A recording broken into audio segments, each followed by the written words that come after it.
how good was Star Wars The Force Awakens? It was incredible. In fact, Star Wars is incredible. But how accurate is Star Wars? I'm going to science the shit out of Star Wars.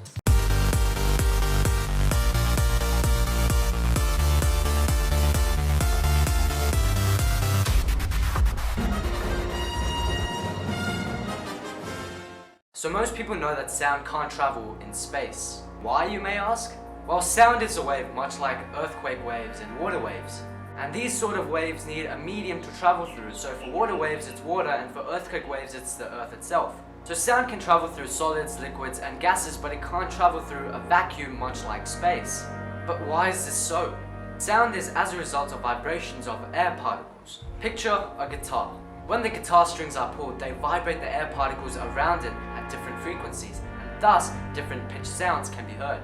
In Star Wars, we hear almost all spaceships whizzing through space as if we were flying on Earth. But really, who cares? I mean, are we really gonna sit down and watch a movie with no sound during the action bits? Yeah, I think not. Chewie, set 271. What are you doing? You're not actually going into an asteroid field. They'd be crazy to follow us, wouldn't they? You didn't have to do this to impress me. Sir, the possibility of successfully navigating an asteroid field is approximately 3,720 to 1. Never tell me the odds. In The Empire Strikes Back, Han Solo and his team find themselves maneuvering around a dense asteroid field. However, in reality, asteroid fields to our knowledge are not so densely packed.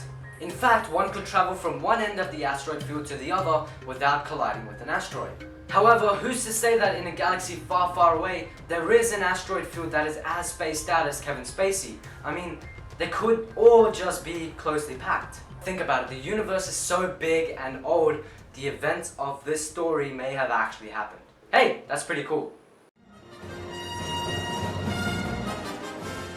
We constantly see spaceships traveling at the speed of light in the Star Wars franchise. Well, the speed of light in reality is like the cosmic speed limit. Nothing with a non-zero mass is able to travel at or faster than the speed of light. In the case of a spaceship, an object of mass, light travel is sure to have its effects. In the movies, we see the Millennium Falcon travel straight to the speed of light in a flash, from zero to hero.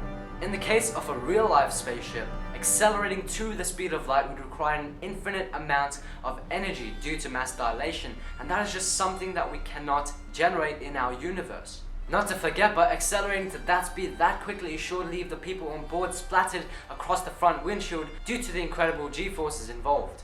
G-forces are simply a convenient way to measure the contact force on an astronaut in multiples of the force that we normally experience on Earth. You see, on Earth we experience a constant acceleration due to gravity of 9.8 meters per second squared. So, in multiples of 9.8, we can measure the amount of force on an astronaut. If one experiences a G-force of 100 for a sustained period of time, they're sure to die almost instantly due to the incredible amount of pressure on their body. So it's not very comfortable. I mean, you're kind of dead. And even if one is able to travel at the speed of light, it will take thousands of years to be able to travel from one end of the galaxy to the other. This is where hyperspace and the hyperdrive come in.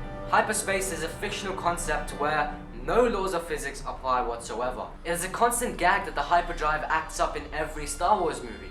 But how important is it? So the hyperdrive contracts the space in front of the spacecraft whilst expanding the space behind it. It also allows the spacecraft to enter hyperspace. This technology and its use is only probable in theoretical science. However, it could be possible within the next 500 years. So we see a lot of characters using their blasters as weapons against enemies. They are often referred to as lasers, and they are most certainly not what we know to be lasers. Lasers are beams of coherent light. In air, they would be invisible unless there's like some sort of dust, fog, or smoke in order to scatter the beam. In Star Wars, how do we see beams of pink light flying across the room? Well, if it is a light beam, then it would be traveling at the speed of light. In the movies, we see our favorite characters dodging them like it's nothing.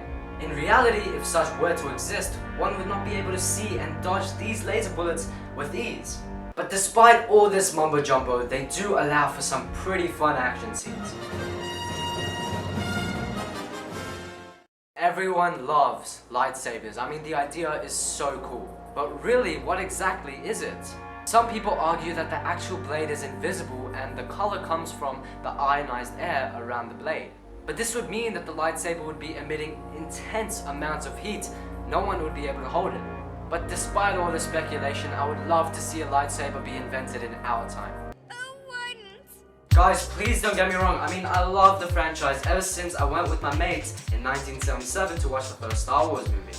Guys, and this is by no means a nitpick. I mean, I love the fact that they totally disregarded physics and logic in these movies.